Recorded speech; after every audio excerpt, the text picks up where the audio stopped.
नमस्कार दोस्तों। पहले 10 सेकंड टॉपिक से हटके एक बहुत इंपॉर्टेंट चीज बोलना चाहूंगा मैं आपको। लाइक शेयर तो आप करते ही होंगे, but don't forget to subscribe to Disney plus Hotstar VIP, क्योंकि इस बार आईपीएल बिना सब्सक्रिप्शन के नहीं चलेगा।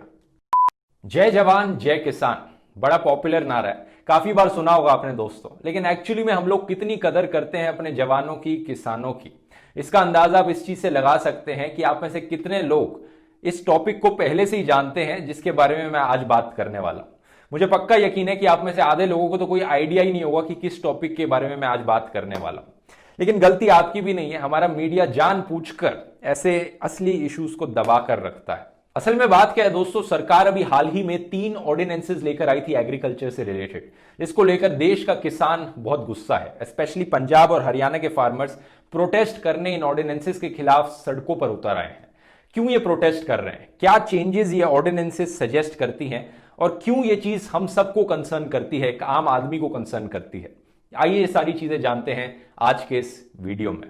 भारतीय किसान यूनियन और कुछ और फार्मर ऑर्गेनाइजेशंस ने परमिशन मांगी हरियाणा सरकार से एक प्रोटेस्ट रैली निकालने के लिए, लेकिन 10 सितंबर को बीजेपी लेड हरियाणा सरकार ने परमिशन डिनाई कर दी, ये कहते हुए कि ये कोरोना वायरस का समय है, इस टाइम कोई प्रोटेस्ट नहीं निकलना चाहिए। लेकिन किसानों ने सरकार की नहीं सुनी और ये रैली निकाली गई, जिसमें 100 से ज्यादा की संख्या में किसान आए अपने ट्रैक्टर्स पे बैठकर। इसे ट्रैक्टर प्रोटेस्ट कई लोगों ने बुलाया, क्योंकि सारे किसान ट्रैक्टर पे बैठकर प्रोटेस्ट कर रहे थे और नारा लगा रहे थे, किसान बचाओ मंडी बचाओ। सिचुएशन कुछ जगहों पर वायलेंट हो गई और यह भी एलिज किया जाता है कि किसानों पर लाठीचार्ज भी किया गया पुलिस के द्वारा। लेकिन ये जो नारा है, किसान बचाओ मंडी बचाओ, इसमें मंडी बचाने की बात क्यों करी जा रही है, आइए इस चीज को पहले समझते हैं। पहले थोड़ा हिस्ट्री में जाना पड़ेगा। जब देश आजाद हुआ था दोस्तों, देश के एग्रीकल्चर सेक्टर का जो डिस्ट्रीब्यूशन सिस्टम था, इस पर एक बहुत बड़ा कब्जा था मनी लेंडर्स और ट्रेडर्स का गांव में। किसानों के पास कोई जरिया नहीं था अपनी फसलों को मार्केट में आसानी से बेचने का। ये डिपेंडेंट थे इन्हीं मनी लेंडर्स और ट्रेडर्स पे, जो किसानों को एक्सप्लॉइट करते थे। तो फार्मर्स परपेचुअली डेट में रहते थे, कर्ज में रहते थे, बड़ी प्रॉब्लम्स इन्हें फेस करनी पड़ती थी, जो कि अच्छा सिस्टम नहीं था। सरकार ने इस प्रॉब्लम को सॉल्व करने के लिए एक तरीका निकाला, APMC, agriculture produce market committee. सरकार ने कहा कि हम स्टेट लेवल पे कुछ स्पेशल एरियाज बना देते हैं, जिन्हें कहा जाएगा मार्केट एरियाज, और इन मार्केट एरियाज में ज्यूरिसडिक्शन होगी मार्केट कमेटी की। यानी इन मार्केट एरियाज में कोई भी किसान या ट्रेडर फ्रीली चीजों को बेच खरीद नहीं सकेगा। अगर किसी ट्रेडर को इन मार्केट एरियाज में कुछ सामान को खरीदना है, प्रोक्योर करना है किसानों से, तो उन्हें लाइसेंस की जरूरत पड़ेगी। तो लाइसेंस देने से सरकार का कुछ हद तक कंट्रोल आ गया ट्रेडर्स के ऊपर। सरकार ने यह भी कहा कि इन मार्केट एरियाज में मिनिमम सपोर्ट प्राइस दिया जाएगा किसानों को, यानी एक मिनिमम प्राइस जिस पर किसान अपनी फसलें बेच सकेंगे, ताकि उन्हें एक्सप्लॉइट ना किया जाए। मैंने बात करी food and agriculture expert Devendra Sharma ji से, जिन्होंने मुझे डिटेल में बताया एपीएमसी के बारे में, और उनकी राय में ये एपीएमसी एक बहुत बड़ा कारण है जिसकी वजह से इंडिया की ग्रीन रेवोल्यूशन 1960s के अराउंड बहुत सक्सेसफुल हुई थी। देवेंद्र शर्मा जी, पहले आप एक्सप्लेन कर सकते हैं एपीएमसी क्या होता है, जो एग्जिस्टिंग सिस्टम है? देखिए, APMC means agriculture produce market committee, उसका एक एक्ट है। और बेसिकली ये 1965 में एक सरकार ने कमेटी बनाई थी, और उस कमेटी ने ये डिसाइड किया था कि भाई मंडियां, उस समय आपको याद होगा ग्रीन रेवोल्यूशन की शुरुआत अभी होनी थी, तो उस समय एक नेटवर्क ऑफ मंडीज जो बनाया गया, रेगुलेटेड मंडीज, तो वो एपीएमसी मंडी उनको कहा जाता था। और वो जो मंडियां हैं उसमें किसान अपना प्रोड्यूस लेकर आएगा, और वो जब प्रोड्यूस लेकर आएगा तो पहले तो private trade can come and buy it, और लेकिन अगर कोई भी बायर उसमें मतलब या उससे ज्यादा बाय नहीं करता है, प्राइवेट ट्रेड थोड़ा सा बाय कर लिया है, तो then the government would step in to procure at what is called minimum support price. उसका मतलब ये था बेसिकली कि एमएसपी जो है वो it was an incentive for farmers to remain in cultivation. और सरकार ने यह भी कहा कि अगर कुछ फसल बच जाती है किसानों के पास, तो सरकार उन्हें खुद प्रोक्योर कर लेगी, अगर ट्रेडर्स नहीं कर पा रहे हैं तो। किसानों के लिए डील बड़ी अच्छी थी। और ये जो मार्केट एरियाज हैं, इन्हें रेगुलेट किया गया under the state APMC act, agriculture produce market committee act. जब ये किसान जो अभी हाल ही में प्रोटेस्ट कर रहे थे, जब ये मंडी बचाओ कहते हैं, इनका मतलब मंडी से एपीएमसी ही था, ये जो मार्केट एरियाज हैं। बेसिकली एपीएमसी एक रेगुलेटेड मंडी की तरह था, ये कह सकते हो। रेगुलेटेड मंडी की तरह ही रेगुलेटेड मंडी था, और वो स्ट्रक्चर जो है वो स्पेशली क्योंकि ग्रीन रेवोल्यूशन एरियाज जो थे वो पंजाब, हरियाणा, वेस्टर्न यूपी या तो बाद में एक्सपैंड किया और भी कुछ कंट्री के हिस्सों में, लेकिन पंजाब हरियाणा में एक बहुत अच्छा नेटवर्क जिसको कहें मंडियों का जाल बिछा। और आप जानते हैं कि ग्रीन रेवोल्यूशन हुआ है। लेकिन ओवर द इयर्स इस एपीएमसी सिस्टम में कुछ कमियां भी निकली, इसके फ्लॉज भी निकले कि जो मार्केट कमिटी थी इसके पास कुछ ज्यादा ही पावर थी ट्रेडर्स को लाइसेंस देने की। एक तरह से लाइसेंस राज भी शुरू हो गया था। दूसरी कमी यह निकली कि ये जो लाइसेंस्ड कमीशन एजेंट्स थे जो किसानों से उनका सामान खरीदते थे, इन्होंने अपने कार्टेल्स बनाने शुरू कर दिए, एक दूसरे के साथ डील रखनी शुरू कर दी कि तुम भी मत खरीदना किसानों से इस दाम में, मैं भी नहीं खरीदूंगा। तो उनको उनके पास कोई ऑप्शन ही नहीं बचेगा। देखिए over the years, over the decades there are various flaws in APMC market के मंडी सिस्टम। उसमें कार्टलाइजेशन भी हुई है, कई जगह पे माफियाज भी बने हैं, and then there are areas demarcated APMC का, उसके अंदर जो फार्मर्स ने प्रोड्यूस जो भी कर लेके आएगा वो आके मंडी में बेचना, you know all these kinds of things were there. अब बात करते हैं मोदी सरकार के द्वारा लाई गई ऑर्डिनेंसेस की। इन्होंने कहा तो यह है कि ये ordinances one nation one market create करेंगी, फार्मर्स को फ्रीडम ऑफ चॉइस देंगी कि फार्मर्स जहां चाहें वहां पर अपने प्रोड्यूस को सेल कर सकते हैं। देखिए दो चीजें हमें इसमें समझनी है। एक तो ये है कि अभी तक सारे देश में देखा जाए तो सिर्फ 6% फार्मर्स हैं जो एमएसपी जिनको मिलता है, और एमएसपी तभी मिलेगा अगर आप एपीएमसी में मंडी में आके बेचते हैं जहां रेगुलेटेड मंडीज होगा। और 94% farmers are in any case dependent on the markets.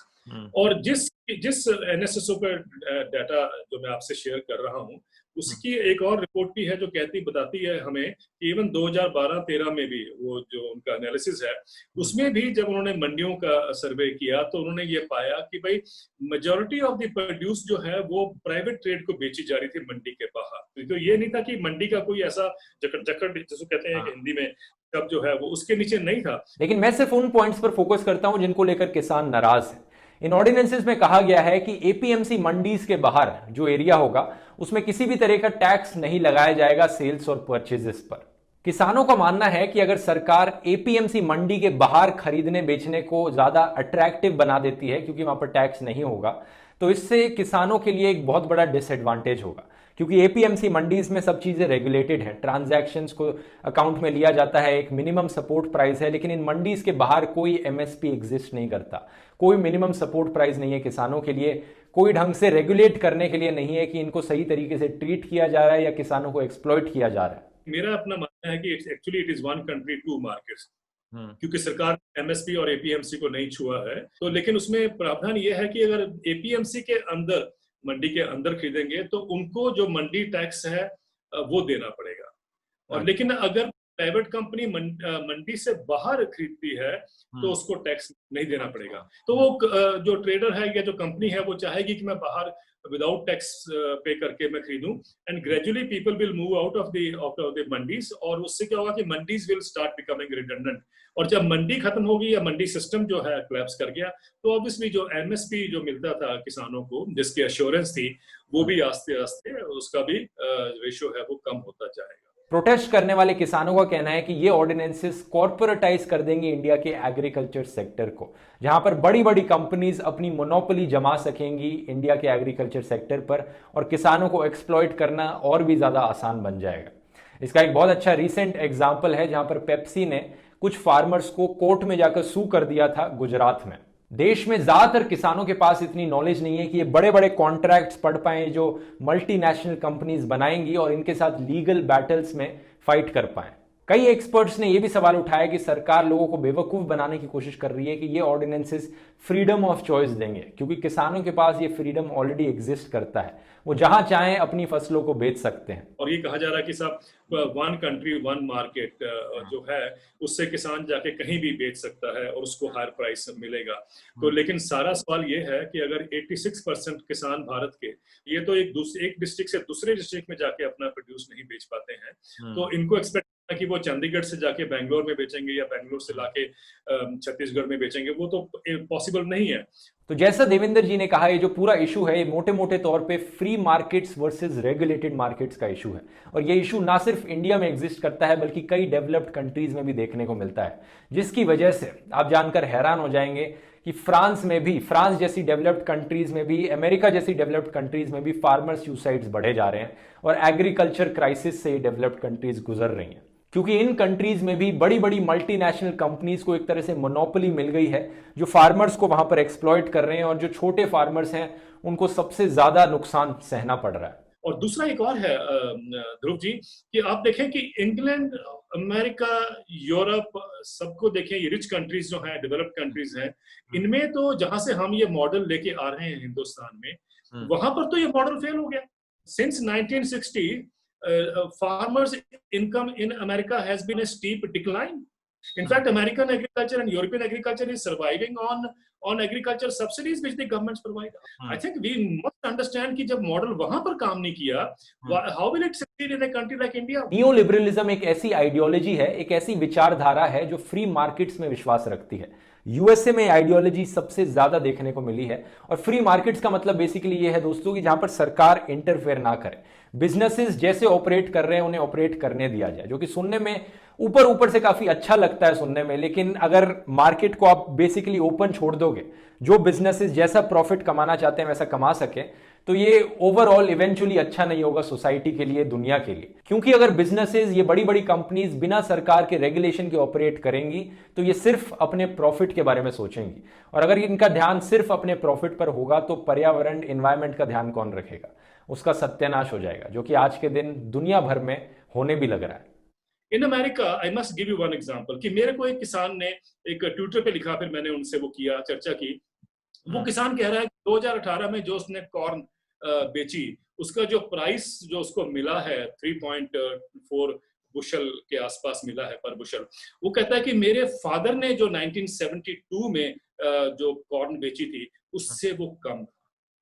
जो लोग इस नियो लिबरलिज्म आइडियोलॉजी को अपोज करते हैं उनका कहना है कि सरकार को कुछ सेक्टर्स में, कुछ जगहों पर डेफिनेटली स्ट्रॉन्ग रेगुलेशंस बनाने की जरूरत है। स्ट्रॉन्ग रेगुलेशंस जैसे मिनिमम सपोर्ट प्राइस रखा जाए फार्मर्स के लिए, जो दवाइयां हैं उनके प्राइस पे एक अपर लिमिट लगाई जाए ताकि ये कंपनीज अपने मन मर्जी के प्राइस पर ना बेच पाए चीजों को कंज्यूमर्स को। कुछ ऐसे सेक्टर्स हों जिनको फॉर प्रॉफिट की तरह ना देखा जाए बल्कि सोसाइटी के लिए, दुनिया के अच्छे के लिए देखा जाए। आज किसान को जो उसकी असली आजादी ये होगी कि मंडी के अंदर और मंडी के बाहर उसको एश्योर्ड एमएसपी मिले। आप एमएसपी को लीगल कर दीजिए। दूसरी बात एक और है, एग्रीकल्चर को बिल्डअप करने के लिए मैंने आपसे पहले कहा था कि वी डेलिबरेटली केप्ट एग्रीकल्चर इम्पॉवरिश्ड। 2011-12 और 2017-18 के बीच में एक आरबीआई की रिपोर्ट बोलती है, रिजर्व बैंक ऑफ इंडिया की, कि 0.4% of the GDP was being invested in agriculture. और देखिए, इस क्षेत्र में 50% पॉपुलेशन या 60 करोड़ लोग जुड़े हों, उसमें आप 0.4% इन्वेस्ट कर रहे हैं। एपीएमसी था, इसमें कमियां हैं, इसमें कोई शक नहीं, लेकिन एपीएमसी को अगर हम बिल्डअप करें, उसकी गलतियां हम दूर करके 42,000 मंडियों का हम अगर जाल बिछा दें हिंदुस्तान में, and if we are able to provide farmers with an assured income, that's the only way forward. तीसरी बात ये है, ये हमें जाननी है कि ये जो हमने गांव से लोगों को निकाल के शहर में लाना है, ये हमारे एक अभी रिजर्व बैंक ऑफ इंडिया के फॉर्मर जो गवर्नर थे, उनकी स्टेटमेंट थी कहीं पर कि सबसे बड़ा रिफॉर्म तब होगा कि हम जब किसानों को खेती से निकालकर शहर में लाएंगे, बिकॉज शहर में चीप लेबर की जरूरत है, यानी दिहाड़ी। अगर ये हमारी सोच है, ये इकोनॉमिक डिजाइन है, तो आज देख रहे हैं कि जो आज क्राइसिस है भारत में हो या दुनिया में हो, उसका जो कारण है वो हमारे सामने है। तो उस अभी जो रिवर्स माइग्रेशन हुई है, उससे बल्कि एक सबक मिलना चाहिए था कि जो मैं हर बार बोलता हूं कि जो गांव से लोग निकल कर आए थे शहर में, बेसिकली देवर एग्रीकल्चर रिफ्यूजीज, देवर एग्रीकल्चर रिफ्यूजीज, लेकिन हम समझ नहीं पाए क्योंकि वो विजुअल हमारे सामने नहीं था। अब हमने देखा लोगों को वापस जाते हुए और जिस कंडीशन में वो गए हैं, तो अब शायद लोगों के सामने एक विजुअल आ गया है कि जब मैं एग्रीकल्चर रिफ्यूजीज कहता था तो मैं किस पॉपुलेशन की बात कर रहा था। तो क्या अभी भी वो मॉडल लेके चलना चाहिए कि हम गांव से निकाल के लोगों को शहर में लेके आए? क्यों ना हम रिवर्स करें इस इकोनॉमिक डिजाइन को। तो इस पूरे मसले का सोल्यूशन आपको देवेंद्र जी ने बताया, एपीएमसीज को और स्ट्रॉन्ग बनाना।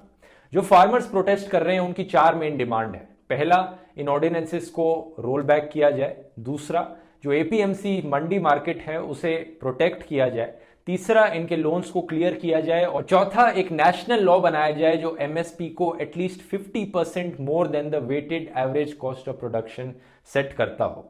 उम्मीद करता हूं ये वीडियो आपको इन्फॉर्मेटिव लगा होगा। इस वीडियो को शेयर कीजिए दोस्तों, और अगर आपको मेरा काम पसंद आता है, ये इन्फॉर्मेटिव वीडियोस पसंद आते हैं, आप मुझे सपोर्ट कर सकते हैं patreon.com/ध्रुव राठी पर, या यूट्यूब पे मेंबर बन के ज्वाइन बटन क्लिक करके, और उसके एक्सचेंज में आपको कई एक्सक्लूसिव चीजें मिलेंगी, जैसे कि जो भी इंटरव्यूज में लेता हूं उनके फुल इंटरव्यूज आप देख सकते हैं। तो मिलते हैं अगले वीडियो में दोस्तों, और याद रखना आईपीएल के सारे मैचेस अनइंटरप्टेड देखने हैं तो subscribe to Disney+ Hotstar VIP, क्योंकि इस साल नो सब्सक्रिप्शन नो आईपीएल। ये रहा लिंक नीचे डिस्क्रिप्शन में। बहुत बहुत धन्यवाद।